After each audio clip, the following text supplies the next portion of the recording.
My name is Margaret, and I never imagined that one day the very people I had devoted my life to would see me as a burden. It's strange how life changes, slowly, then all at once. For 55 years, I'd built my world around love, family, and sacrifice. I wasn't rich, but I had enough. I wasn't perfect, but I tried to be kind. My late husband, Robert, and I raised our only son, Michael, with everything we had. Sometimes that meant skipping meals, working double shifts, and praying at night that the bills would somehow get paid. And by the grace of God, they always did. When Robert passed away 5 years ago, the silence in our old 2-bedroom house was unbearable. Every creak in the floor reminded me of him. The coffee mug still sitting by his chair. The faint scent of his cologne that refused to fade from his shirts. I told myself I'd keep the home tidy, keep the garden blooming. But grief? Grief doesn't follow routines. It comes in waves. Michael was my light during that darkness. He was my reason to get up in the morning. He'd visit often, bringing groceries, fixing small things, and sitting with me on the porch as the sun dipped behind the maple trees. "Mom," he'd say, "you shouldn't be alone like this. Come live with us for a while. You'll have company, and, well, Sarah loves you." Sarah, his wife. When they got married, I was overjoyed. She seemed polite, cheerful, the kind of woman any mother would want for her son. She worked in accounting, smart, put together, with that gentle smile that could win anyone over. So when Michael suggested I move in, I hesitated, not because I didn't want to, but because I didn't want to intrude. "Oh, sweetheart," I said, "I don't want to get in the way of your life together." He smiled, kissed my forehead, and said, "Mom, you're never in the way. You're family." And that was that. A few months later, I sold the old house Robert and I had shared, not because I needed the money. I'd worked as a school secretary for 30 years and had my pension, but because I wanted Michael to have a better home. They were renting a small 2-bedroom apartment in the suburbs, paying more in rent than I used to make in a week. So I told them, "Let me help you buy something of your own." Michael resisted at first. "Mom, you don't have to—" But I insisted. "Family helps family. That's how your father and I raised you." I withdrew the savings I'd built over a lifetime, over $120,000, and together we bought a cozy 4-bedroom house in a quiet neighborhood. I told them to put it in Michael's name, but deep down, I knew that I had paid for most of it. When we moved in together, I thought I'd found peace again. The mornings were bright, filled with the smell of coffee and laughter. I'd make pancakes, Sarah would pour orange juice, and Michael would kiss her cheek, before heading to work. In the afternoons, I'd tend to the backyard, plant flowers, and bake pies that filled the whole house with warmth. But as months passed, I began to feel something shifting, something subtle, almost invisible at first. Sarah's smiles grew shorter, her tone colder. Little things began to change. At dinner, she'd correct me in front of Michael. "Actually, Margaret, we don't use that much butter anymore." When guests came over, she'd introduce me as Michael's mother, who's staying with us for now. And sometimes I'd catch her sighing when I entered the room, as if my very presence were an inconvenience. Still, I stayed quiet, because that's what mothers do. We choose peace over pride. But then came the day I can never forget. It was a Saturday morning, late spring. Michael had gone out to pick up some supplies from the hardware store. Sarah was in the kitchen, on the phone with her friend. One of those long, chatty conversations that carry laughter through the walls. I was folding laundry in the next room when I heard my name. At first, I wasn't really listening. But then her words hit me like ice water down my back. "I swear, Jenna, I can't take it anymore. She's everywhere. She hovers, she comments on how I cook, how I clean. I feel like I'm living with a ghost that eats. I mean, she doesn't even pay rent. It's exhausting having such a burden in the house. Burden. That word, it pierced something deep in me. I froze, a half-folded towel trembling in my hands. My breath caught in my throat, and for a moment the world went silent except for that single word echoing in my mind. Burden. She laughed after saying it, a light, careless laugh. Yeah, I know she's old, but still, this isn't what I signed up for. I wanted a husband, not a roommate with gray hair. The towel slipped from my hands. I stood there in the hallway, tears burning behind my eyes, my heart heavy with something I couldn't even name. How could she? After all I'd done, after I'd given them my savings, my home, my peace. How could she call me that? When she finally ended the call and walked past me, she froze, realizing I'd heard.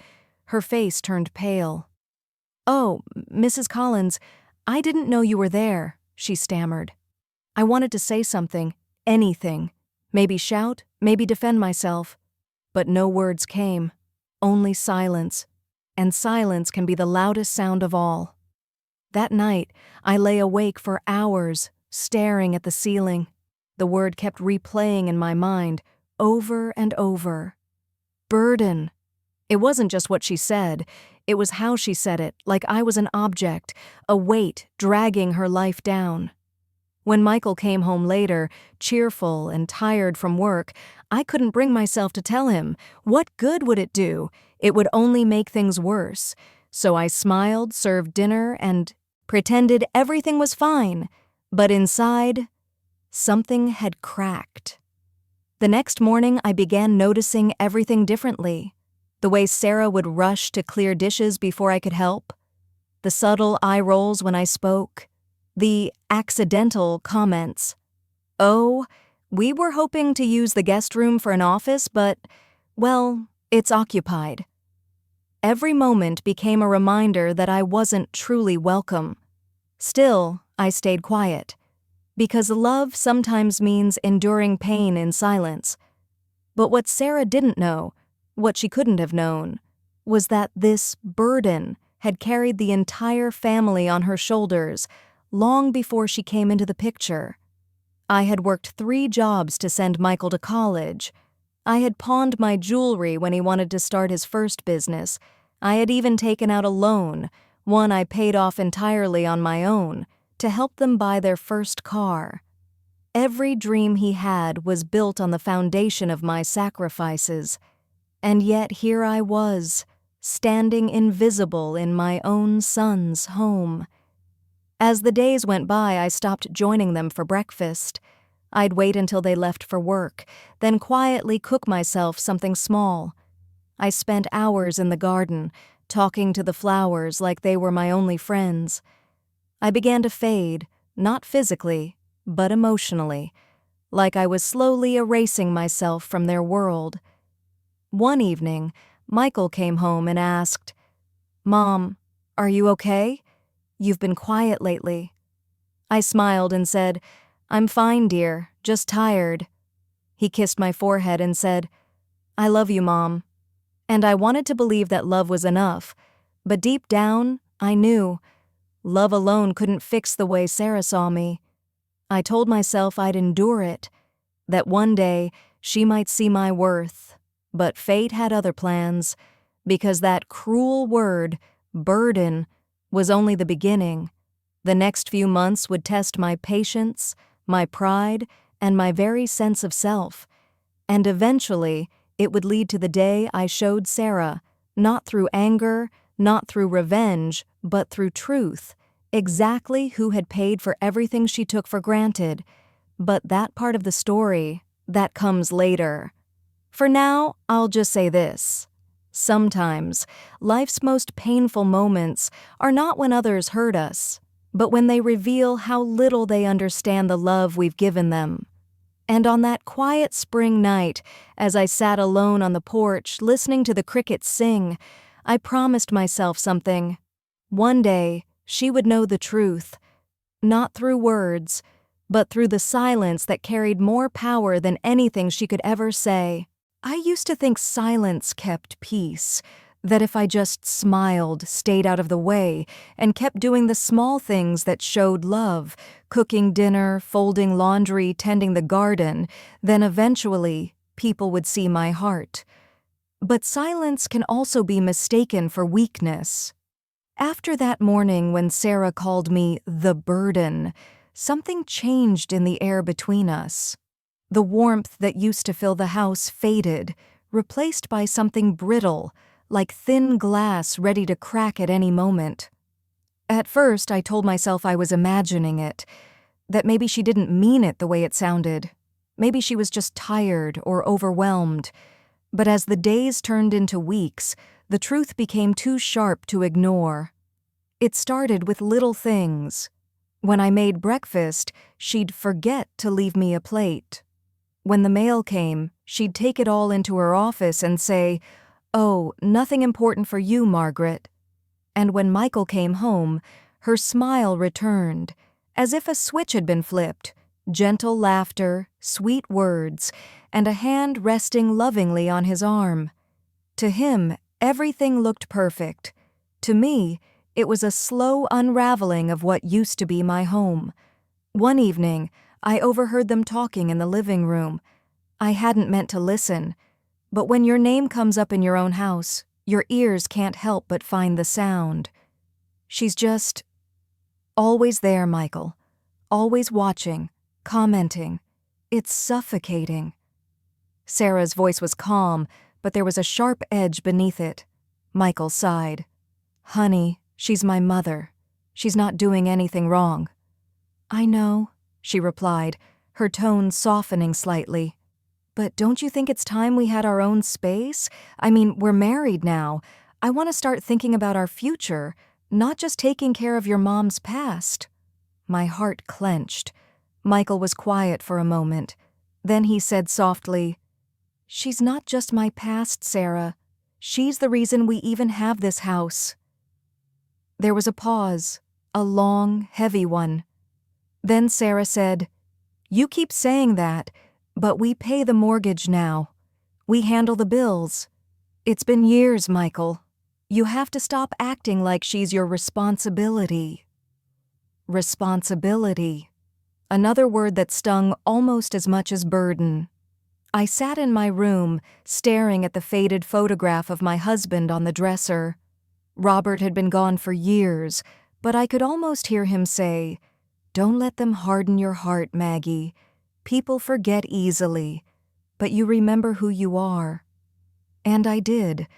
I remembered every moment that built this family, every sacrifice, every sleepless night, every tear turned into quiet prayer. But remembering didn't stop the ache. Over the next few months, Sarah's resentment grew more visible. She began setting new rules around the house, subtle ones, but pointed. "If you're going to use the washer, please do it before 2 p.m. I have work calls. Let's keep the living room tidy. Maybe you can do your knitting in your room? Oh, you don't need to cook, Margaret. I ordered takeout." Each small act chipped away at the home I thought we shared. One afternoon, I decided to bake Michael's favorite apple pie, the kind I used to make when he was little. The smell filled the kitchen, buttery and warm, just like old times. When Sarah came home, she wrinkled her nose. "Oh, pie again?" "Yes," I said with a small smile. "It's Michael's favorite. I thought I'd surprise him." She shrugged, setting her purse down. "You really don't have to do that. He's trying to cut back on sugar. I'm helping him eat healthier." I wanted to say, "He loved this pie before he even knew you." But I didn't. Instead, I just smiled and said, "Of course, dear." That night, when Michael got home, the pie sat untouched on the counter. "Mom, did you bake?" he asked, surprised. "I did," I said softly. "But Sarah said you were cutting back." He frowned slightly. "Oh, that's okay. Maybe just a small slice." Before he could finish, Sarah interrupted. "No, honey. You said you'd be good this week." And that was that.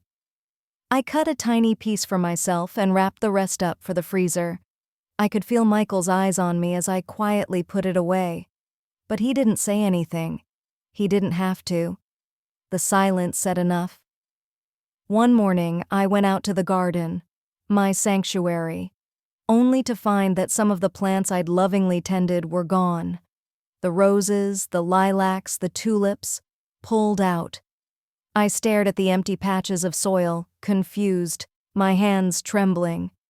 Sarah appeared behind me, holding a cup of coffee. "Oh, I forgot to tell you. I had the landscapers come by. The garden needed a little update.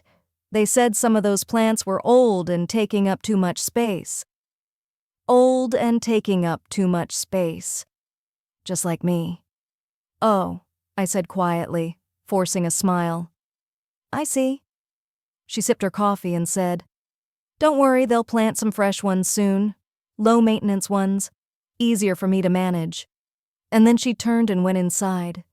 I stood there in the morning light, surrounded by empty soil where my flowers once bloomed, and for the first time, I felt something deep inside me begin to harden. Not bitterness, but resolve. They could erase my flowers, but they couldn't erase my roots. One evening, Michael came home late from work.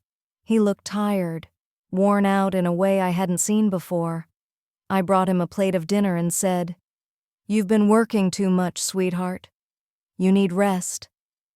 He smiled, weary but grateful. "Thanks, Mom. You always take care of me." Sarah walked in at that exact moment, her expression tight. "Michael, you forgot to take out the trash this morning," she said. "Oh, I'll do it now," he replied, standing up. When he stepped out, Sarah turned to me and said softly, "You don't have to baby him. He's a grown man." I blinked. "I'm not babying him. I'm being a mother." She crossed her arms. "He doesn't need a mother here anymore. He needs a wife." For a moment, the air between us froze. I looked at her, really looked at her, and saw not just anger, but fear. Fear of losing control. Fear that she wasn't enough. So I said quietly, "There's room for both, Sarah. There always has been."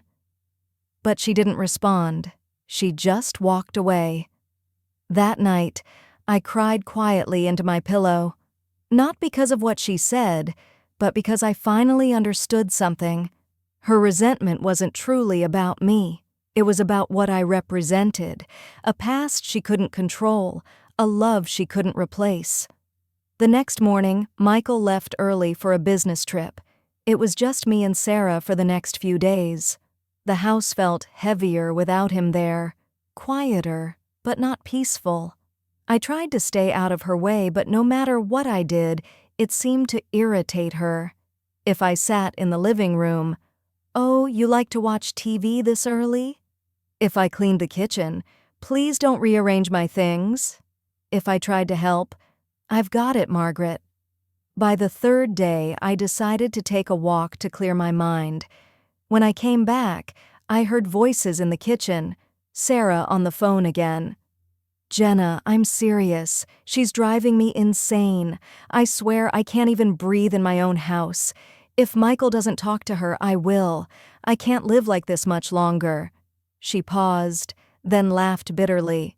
"No, she's not paying anything. Why would she? Everything's in Michael's name now. She just exists, like a ghost haunting us." I stepped back quietly before she could see me. That night, I didn't sleep. I sat at the window, watching the moonlight spill across the yard, and realized this wasn't just about hurt feelings anymore.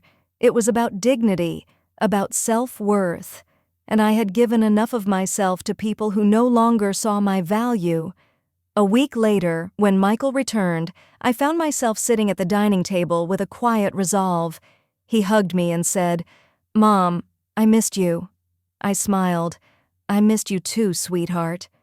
He looked around. "Everything okay here?" I hesitated. Then I said gently, "Michael, I think it's time I find my own place."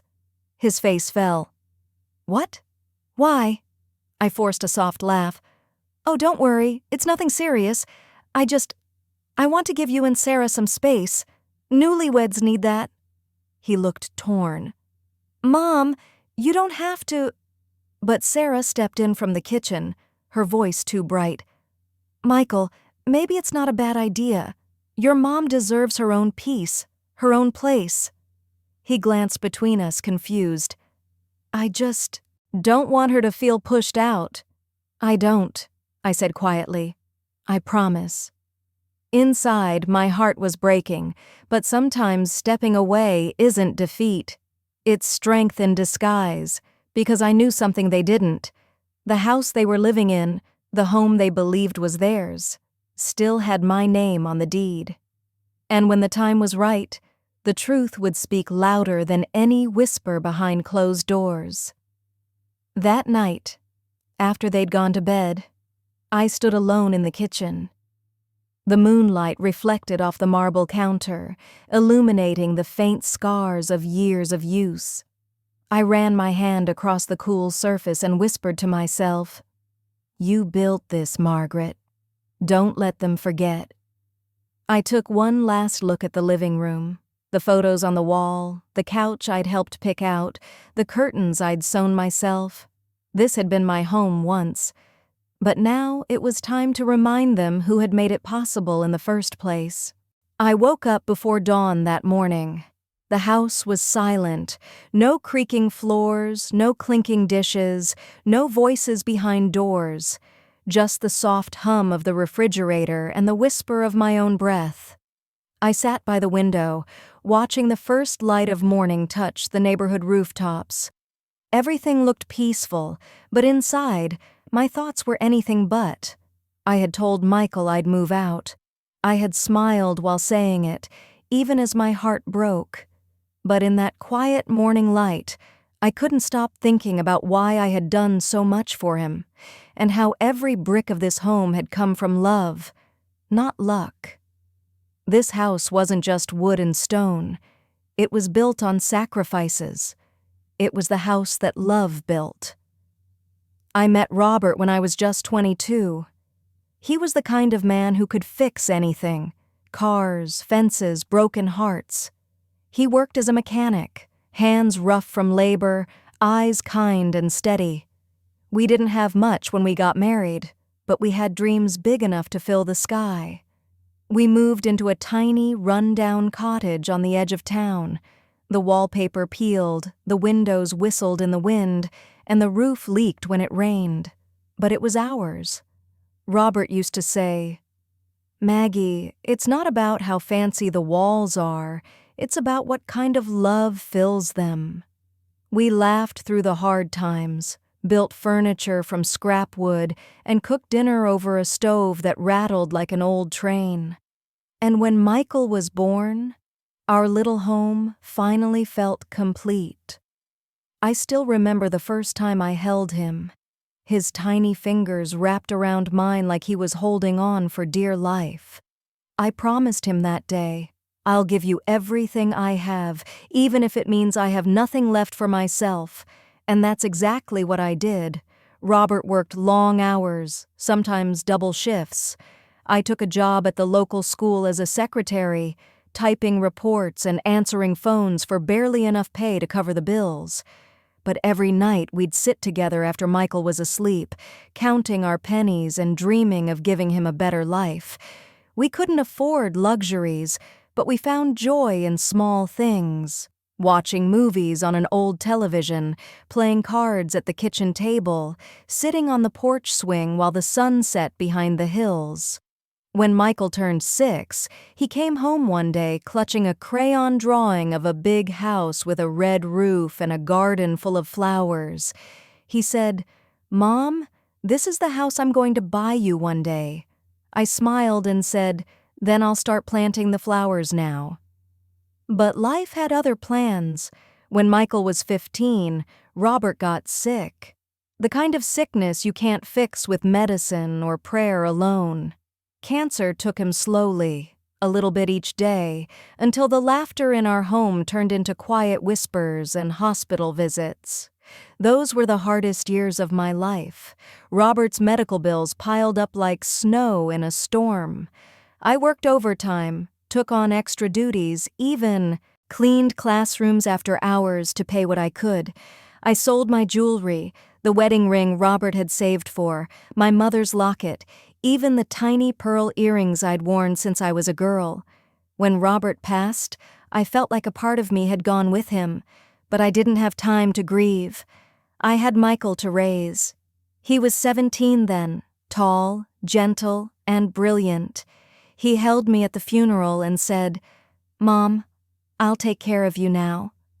I smiled through my tears and whispered, "Not yet, sweetheart. You still have dreams to chase." Michael got into college on a partial scholarship.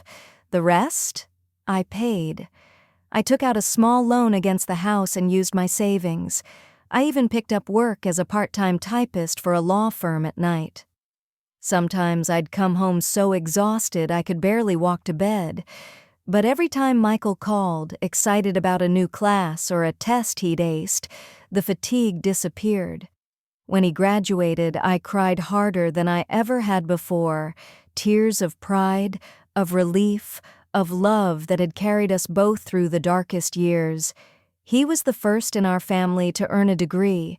Robert would have been so proud. After college, Michael met Sarah.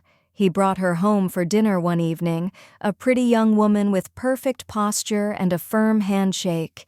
She smiled politely, complimented my cooking, and told me she was from a good family. She and Michael seemed in love, and that was enough for me. When they got married, I gave them everything I could, literally, the down payment for their first car from my pension savings. The furniture in their first apartment, I bought half of it. The wedding? Modest, but I paid for most of it quietly, because that's what mothers do. We build bridges even when no one sees us laying the bricks. After Robert's passing, the house became too quiet for me. Every creak of the floor reminded me of him. Every photograph on the wall seemed to whisper his name. So when Michael suggested I sell it and move in with them, it didn't feel like a loss. It felt like a new beginning. The money from the sale, $120,000, was everything I had saved in a lifetime. I told Michael to use it as a down payment for a home of his own. He hesitated, but I insisted. "Your father and I built a life out of love, not money," I told him. "But this will give you and Sarah a head start. That's what love is for." I thought they'd put my name on the house deed out of gratitude, but when the paperwork came, I noticed only Michael's name there. He said, "Mom, it's just easier this way for the loan." I trusted him. Of course I did. He was my son, and I didn't ask again. Because love, to me, wasn't about signatures on paper. It was about the bond that can't be written in ink. But now, as I looked around the house that morning, the house that my love had built, my money had bought, and my hands had cared for, I realized that bond had been forgotten. Every corner of this place carried pieces of me. The curtains, sewn from fabric Robert and I picked out decades ago. The coffee table, the one we bought at a yard sale and refinished together. The garden, my pride and joy, now stripped bare of flowers. Everywhere I looked, I saw my story woven into their lives. And yet to Sarah, I was nothing but a burden. It was strange, really. She lived in the comfort I'd created but had no idea what it had cost me. The nights without sleep, the tears behind bills, the years of scrubbing floors just to keep our family afloat. She saw the result, but never the roots. Later that day, I went up to the attic. Dust motes floated in the air as I opened the old cedar chest I'd brought from my first home. Inside were my life's quiet treasures, photo albums, Robert's old watch, and a stack of yellowed papers tied together with twine, receipts, bank slips, letters, proof of every cent I'd ever spent to build this home and the life that came with it. I ran my fingers over the faded ink and whispered, "You see, Robert, I kept everything, every piece of love we ever gave." At the bottom of the chest lay a small folder, the original sale documents of the old house, and tucked inside that folder, almost forgotten, was something I hadn't noticed before, an unsigned clause from the property lawyer. It read, "Upon sale of the property, remaining equity may be carried forward toward future real estate acquisition under the seller's name, should she contribute more than 50% of the purchase value." My heart skipped a beat. That meant when I sold my old house and paid for most of this new one, my name legally remained linked, at least partially, to this property. I hadn't thought about it in years, but now it felt like a whisper from the past. Robert used to say, "The truth always finds its way home, Maggie." And suddenly I understood what I had to do. That evening, I made dinner like always, meatloaf, mashed potatoes, and green beans. I set the table neatly, just as I had every night for years. Michael came home tired but smiling. "Smells amazing, Mom." Sarah offered a polite nod. "Yes, thank you." We ate mostly in silence, broken only by the clinking of forks. After dinner, Sarah gathered the plates and said, "I'll handle the dishes, Margaret. You should rest." I smiled. "Of course, dear." But instead of going to bed, I went to my room, pulled out the folder from the attic, and placed it inside my handbag.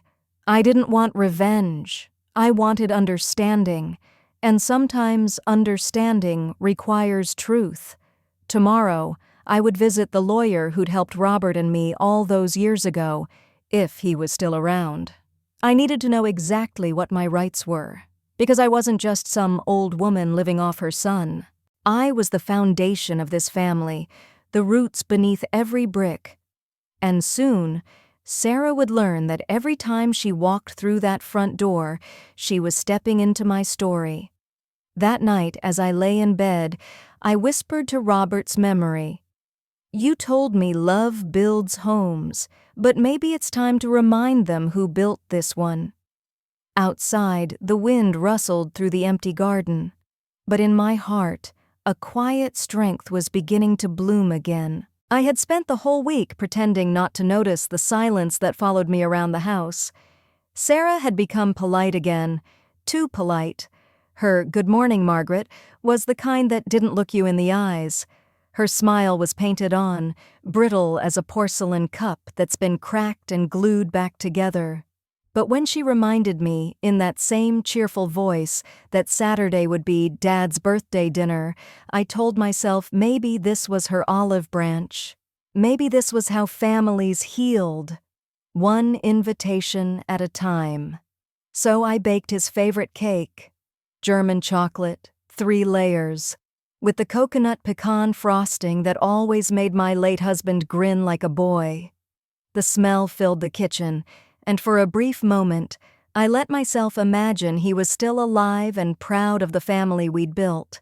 When Daniel got home that evening, he hugged me a little longer than usual. "You didn't have to do all this, Mom," he said softly. "I wanted to," I smiled. "It's for your father." And perhaps, I thought, it's for us. A chance to remember where we came from. The house looked beautiful that night. Candles flickered on the dining table, the good china gleamed, and Sarah had set out cloth napkins folded into swans. She'd invited her friends, 3 couples from Daniel's office, a few of her own co-workers, and her parents. Everyone was dressed nicely. Laughter floated through the hallways like music. When I walked in, carrying the cake on my old porcelain stand, the room went quiet for half a second. Sarah's eyes flicked toward me, and then she clapped her hands. "Oh, Daniel, your mom made her famous cake," she announced, with a smile so tight it could have sliced glass. A few polite oohs followed, but nobody moved to help me set it down. I placed it carefully in the center of the table, right beside the store-bought one she'd ordered. Her cake sparkled under fancy lettering, "Happy Birthday, Dad," in gold. Mine looked plain, homemade, slightly uneven. But to me, it carried 30 years of memories. Dinner went on like a play that everyone had rehearsed but no one enjoyed. The guests complimented Sarah on her decor, the roast, the music. Daniel tried to keep the conversation light, he always did, but I noticed his eyes drifting toward me every few minutes, as if checking whether I was still okay. I smiled when people spoke to me, nodded, answered when asked, but most of the time I sat quietly, folding the napkin in my lap over and over again. I had been invisible in this house for months.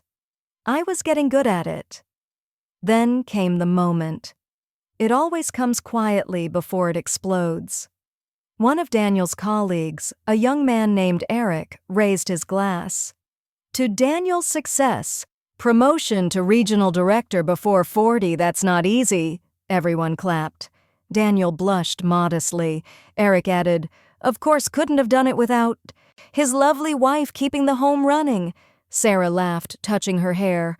"Oh, I don't know about that," she said. "I try my best." Then her mother chimed in, "You certainly do, dear. It's not easy managing everything, especially with, well, extra responsibility in the house." There was an awkward pause. I looked down at my plate, pretending to cut my food. Extra responsibility. That's what they called me now. Daniel cleared his throat. "Mom helps out a lot." But Sarah cut him off. "Oh, come on, Daniel. Let's be honest. We all know it's challenging sometimes." Laughter, nervous, scattered, floated across the table. I kept my eyes on the gravy. Sarah's tone turned syrupy sweet. "She means well," she said, as if I weren't sitting 3 feet away. "But sometimes it's hard when someone depends on you for everything, you know?" Someone murmured, "Oh, bless her heart."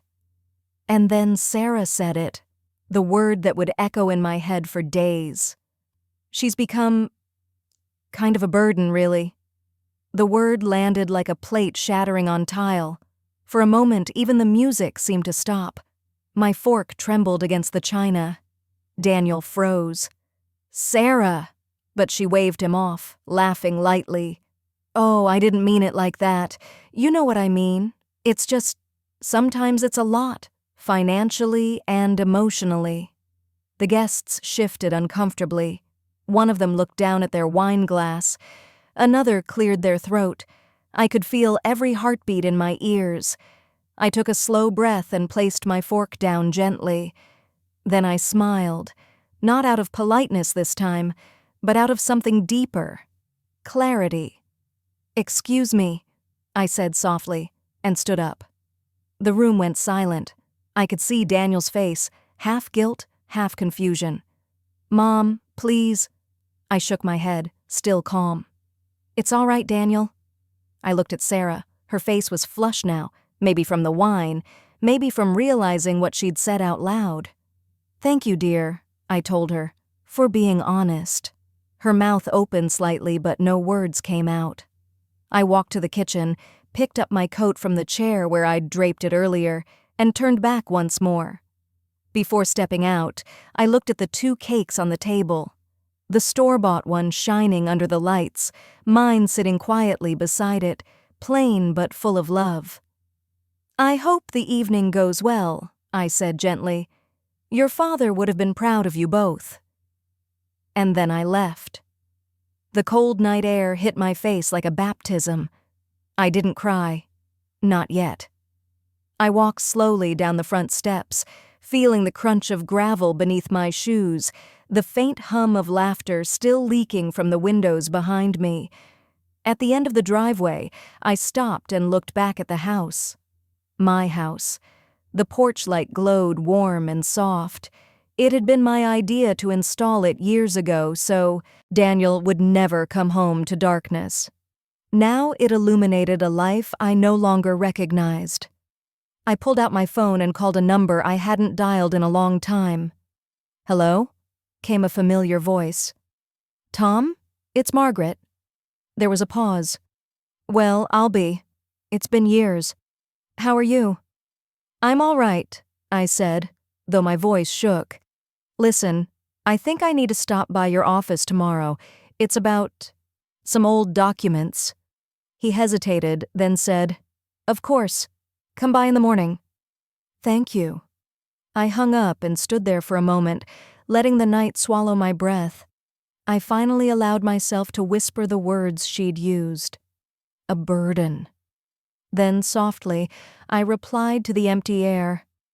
"Let's see who's really been carrying who." That night, I packed a small suitcase. Just clothes, my Bible, a framed photo of Daniel when he was 6, and one letter I'd written years ago but never mailed, to my husband. Before I went to sleep, I opened my bedside drawer and pulled out a brown envelope. It was worn from age, corners frayed, but the writing on it was still clear. Deed to property, 417 Maple Street. The next morning would be the start of something new, not revenge, but revelation. Because sometimes the only way to show people what you've done for them is to quietly let them see what life looks like without you. The next morning, I woke before sunrise. For the first time in months, I didn't hear the hum of the coffee maker or Sarah's hurried footsteps in the kitchen. The house was still, painfully still.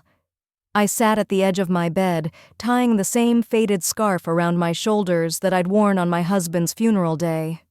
Back then, I'd promised him that I'd always look after our boy, no matter what it cost me. And I had kept that promise, every single day. Now it was time for Daniel to see what that promise had really meant. The law office smelled of old paper and lemon polish. It was small, tucked between a barber shop and a diner, but it felt like home to me. Tom had been our lawyer since the day my husband and I bought our first home on Maple Street. He was older now, heavier around the middle, with a kind face and hands that shook slightly when he turned pages.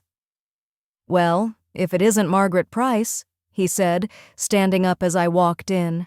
He looked me over. "You haven't changed much, still carry that same quiet fire in your eyes." I smiled faintly. "You always did say that was my problem." He chuckled and gestured toward the chair. "So, what brings you back after all these years?" I placed the brown envelope on his desk. "This," I said simply. He opened it carefully, eyes scanning the familiar words. Then his brows lifted. "The deed to your property, Maple Street. Haven't seen this one in a long time." "I know," I said. "My husband and I bought that house 36 years ago. We paid every mortgage installment on time, every tax, every repair. After he passed, I added Daniel's name to the account, just so the bills would be easier to handle." Tom nodded. "Yes, I remember that. You didn't transfer ownership, though. You kept the deed in your name." I nodded. "I suppose I always thought maybe one day I would, when the time was right." He flipped to the last page. "Well, Margaret, the time never came. According to this, you're still the sole owner of the property." I let the words sink in. They weren't a surprise, not really, but hearing them spoken aloud felt like lifting the lid off a buried truth. "So," Tom continued, leaning forward, "do you want to change that now?" I hesitated. That was the question, wasn't it? For a long moment, I just sat there, staring at my hands, wrinkled, lined, marked by years of scrubbing floors, holding babies, stirring pots, and folding laundry. Hands that had built a life out of nothing. "Not yet," I finally said. "I just needed to know where things stood, legally." He nodded slowly, watching me with the kind of understanding only old friends have. "You're not thinking of doing something rash, are you?" I smiled sadly. No, Tom. I've lived too long for rash decisions. I just need to remember who I was before they made me feel like I was nothing. He leaned back in his chair, sighing. You know, Margaret, you're one of the few people I've met who could lose everything and still keep her grace. I chuckled softly. Grace doesn't cost much. Pride does. When I stepped back out onto Main Street, the sun was high, the light bouncing off shop windows and car roofs. I walked slowly past the diner where Daniel used to eat pancakes on Saturday mornings, past the park where his father taught him to ride a bike.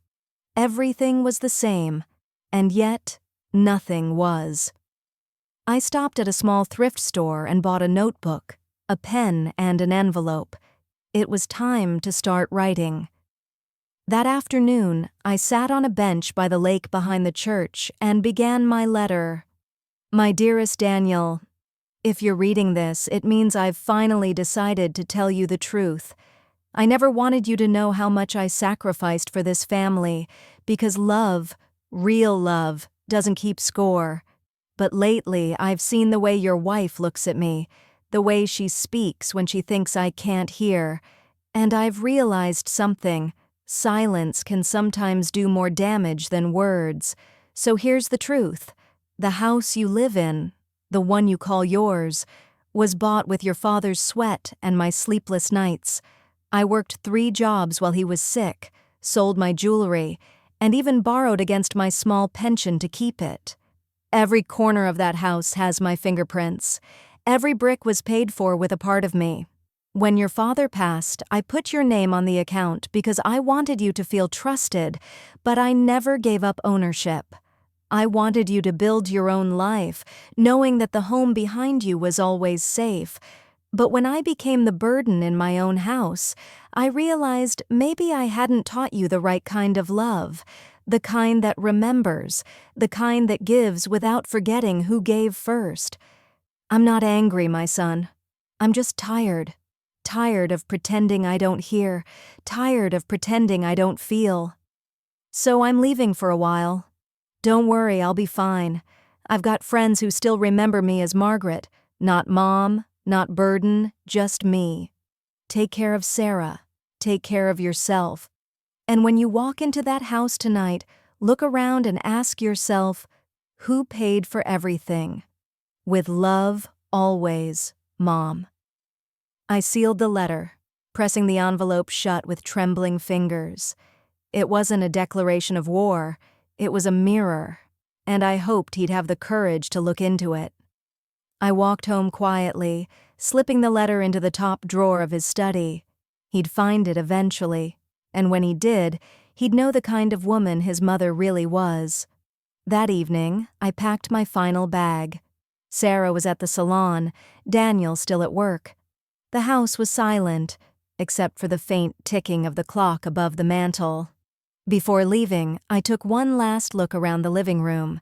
The framed wedding photo of Daniel and Sarah still hung proudly on the wall. Beside it, a small picture of my husband and me from our first Christmas in this very house. We looked young, foolish, in love.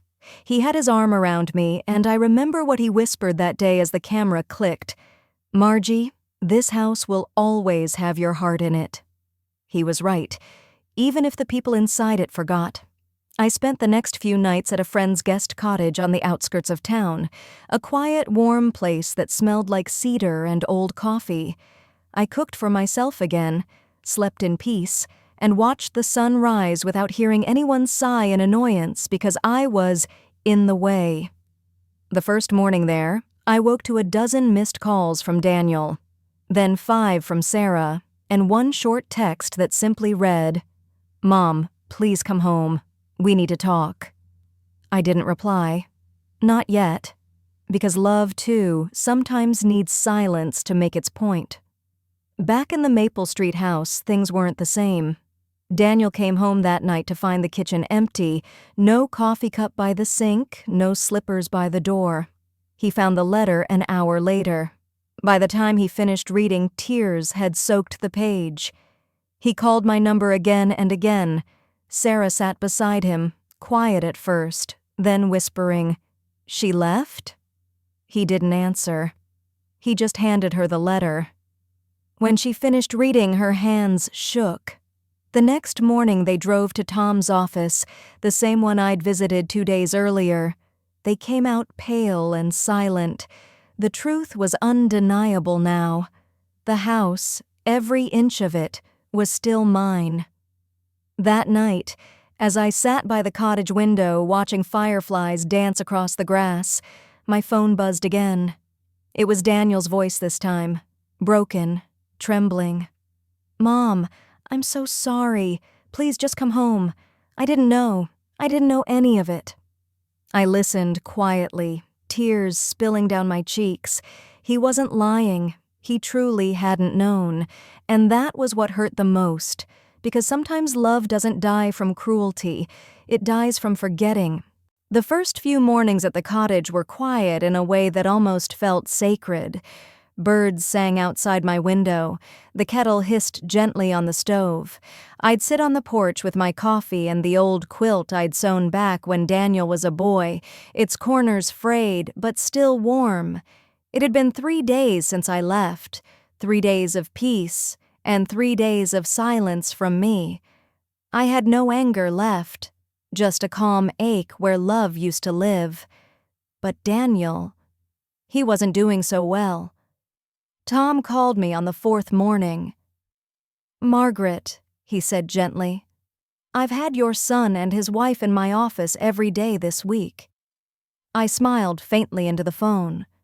"That doesn't surprise me. He's worried sick, keeps asking if I know where you are. I told him I can't say." "Thank you," I said. There was a pause. "He's been reading that letter over and over. Brought it with him the first day. Said he never realized what you'd done for him." I closed my eyes. "He was never meant to feel guilty, Tom. Just to understand." "Well," Tom sighed, "he's learning. So is she." That same afternoon, I walked down to the lakeside market to buy some bread and fruit. As I stood in line, I overheard 2 women talking by the counter. "Did you hear about the Price family?" one whispered. "Yeah, something about the old lady leaving. They say she owned the whole place." I felt my cheeks warm. News traveled fast in this town. But instead of shame, I felt a strange peace. For once, my name wasn't being whispered in pity, but in respect. I wasn't the burden anymore. I was the woman who'd built something lasting and quietly stepped away when no one saw her worth. Later that evening, I received a text from an unknown number. "Sarah, Mrs. Price, I know I have no right to ask, but could we meet? Just once, please." I stared at the message for a long time. My heart wanted to say yes. My pride whispered no. In the end, I typed only, "Me, tomorrow, at the lake." 10 a.m. When Sarah arrived the next morning, she looked nothing like the woman I'd last seen at that dinner table. Her hair was pulled back in a messy bun, her eyes swollen from crying, her clothes simple, not the polished perfection she wore like armor before. She spotted me sitting on the bench by the water and hesitated before walking closer. "Mrs. Price," she said softly, clutching her purse like it could protect her. "Sit down, Sarah," I said, my voice calm. She did. For a long moment, neither of us spoke. Only the sound of rippling water filled the silence.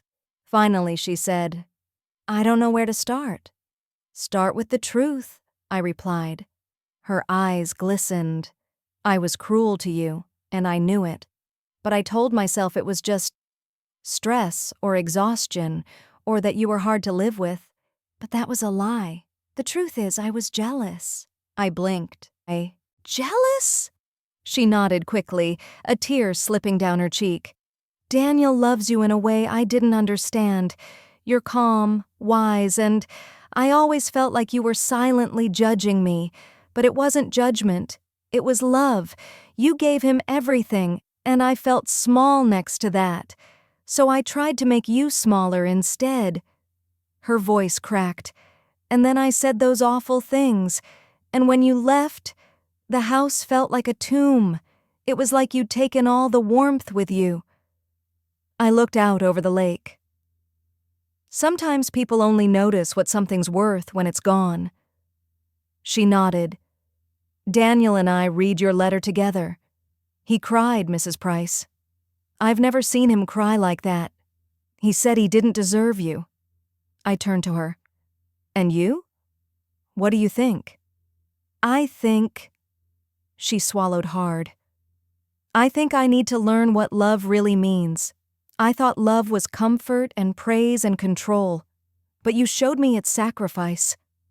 Her words hung in the air, trembling and true. For the first time, I saw the girl beneath the woman, scared, ashamed, but willing to learn. I placed my hand gently over hers. "Sarah, love isn't about who gives more. It's about remembering who gave first. You don't owe me anything. Just treat him right. Build something together that doesn't need to take from others to feel strong." She nodded through tears. "We want you to come home. Please, it's not the same without you." I sighed softly. "Home isn't a place, Sarah. It's how people treat you when you're there." She lowered her head, ashamed. "Then I'll make it home again. I promise." When I returned to the cottage that night, I found a note pinned to the door. Daniel's handwriting, shaky but familiar. "Mom, I know you may never forgive me for not seeing it sooner. You were right. Love doesn't need to shout. It's in the quiet things. The bills you paid, the meals you cooked, the nights you stayed up waiting. You didn't owe me any of it, but you gave it anyway. Please come home. I'll spend the rest of my life earning the roof you built over my head." Love. Daniel, tears blurred my vision as I folded the note. Sometimes words are heavier than stones, and sometimes they lift you higher than wings. A week passed before I made my decision. I called Tom again. "Tom," I said, "I want to make a change to that deed." He hesitated. "Are you sure?" "Yes," I said, "but not what you think." That afternoon, I walked into his office and signed the papers, transferring ownership of the house equally to Daniel and Sarah. Tom stared at me. "You're giving it to them? After everything?" I smiled faintly. "Yes, because forgiveness isn't weakness, Tom. It's freedom." He leaned back, shaking his head in quiet admiration. "You're one of a kind, Margaret." The following Sunday, I went back to Maple Street. The front yard had been cleaned, the porch freshly painted. When I stepped inside, the smell of cinnamon filled the air, my favorite. Daniel rushed forward and wrapped me in his arms. "Mom." I hugged him tightly. "My boy." Then Sarah appeared from the kitchen, holding a tray of tea and cookies. Her eyes were red again, but this time from relief, not shame. "Welcome home," she whispered. I looked around the room, same furniture, same walls, but something was different now. The house felt alive again, warm, honest. We sat together drinking tea, talking softly about nothing and everything. No apologies were needed anymore, just presence. Before I left that night to return to the cottage, I placed the signed deed on the table. "I've made some changes," I said. "The house is yours now, both of you." Sarah's eyes widened. "Mrs. Price, we can't—" "You can," I interrupted gently, "because this house doesn't belong to me anymore. It belongs to the lesson it gave us." She covered her mouth, sobbing quietly. Daniel stood frozen, eyes full of tears. "Mom, why?" I smiled. "Because sometimes the only way to show love's true strength is to let go." That night, as I walked back under the silver light of the moon, I felt lighter than I had in years. The air smelled of rain and forgiveness, and for the first time I understood. I hadn't lost my family. I'd simply taught them how to see me. I always believed that love, no matter how bruised or tested, had the power to heal, if only someone was willing to humble themselves first. But when I walked out of that house, leaving my son and his wife behind, I didn't know if love would ever find its way back. For the first few weeks, there was only silence, the kind of silence that used to comfort me. Now it felt like a shadow that followed me everywhere. I'd wake up early, as I always did, put the kettle on, and sit by the window of my little rented room.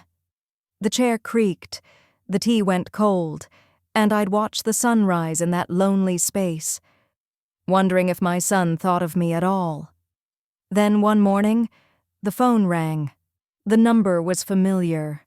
My heart skipped. I picked it up slowly. "Mom?" It was Daniel, his voice heavy, trembling, almost breaking. I didn't speak at first. I just listened to the silence between us, filled with everything we'd never said. "Mom," he said again, We read your letter." My hands trembled. The letter I'd left behind.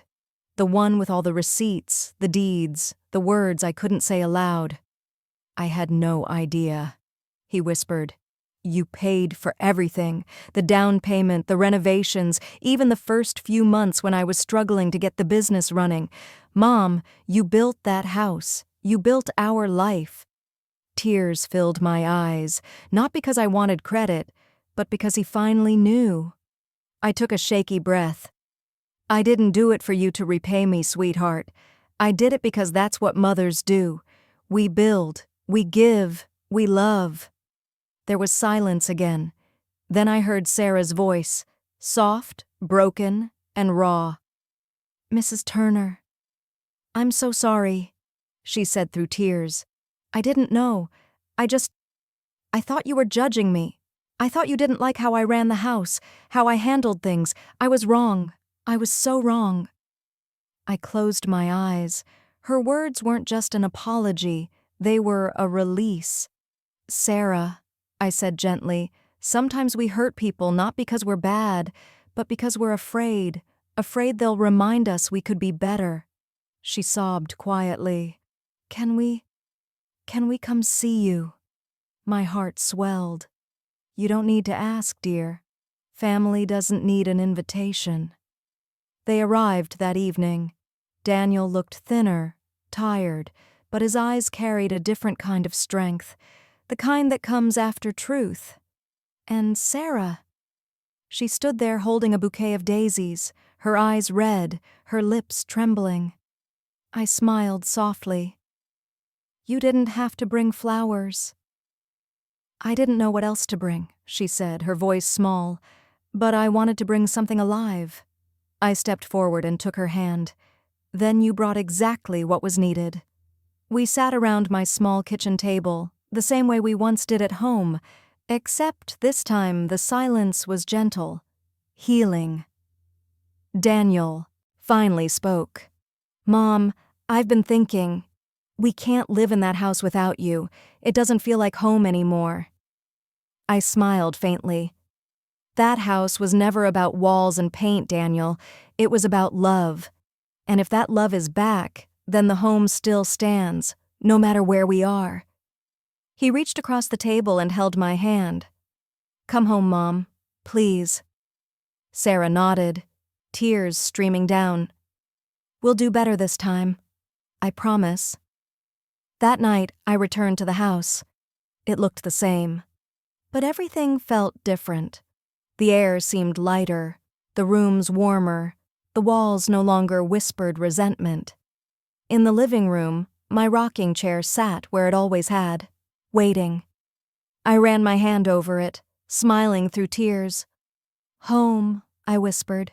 "You're still home." Sarah came up behind me. "I made your tea," she said softly. "2 spoons of sugar, just how you like it." I turned, and in her eyes, I saw the humility of someone who had learned what love costs and how easily it's taken for granted. I took the cup and smiled. "Thank you, dear." For the first time, I saw her not as my son's wife, but as my daughter. Weeks turned into months. We learned to laugh again. The house echoed with warmth, not tension. One morning, while Sarah and I were folding laundry, she said quietly, "You know, I still think about that day I called you a burden. I wish I could take it back." I smiled softly. "If you could, you wouldn't have learned how heavy love can be. Sometimes, dear, love is a burden, but it's the only one worth carrying." She looked at me, her eyes shining. "You've changed me." I shook my head. "No, sweetheart. You changed yourself.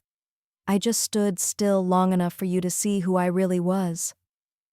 A few months later, Daniel threw a small family dinner, not to celebrate a birthday or promotion, but to honor something deeper. When it was time to give thanks, he raised his glass. "To the woman who carried our burdens, paid our debts, and taught us that family isn't built on money. It's built on grace." He looked at me with tears in his eyes.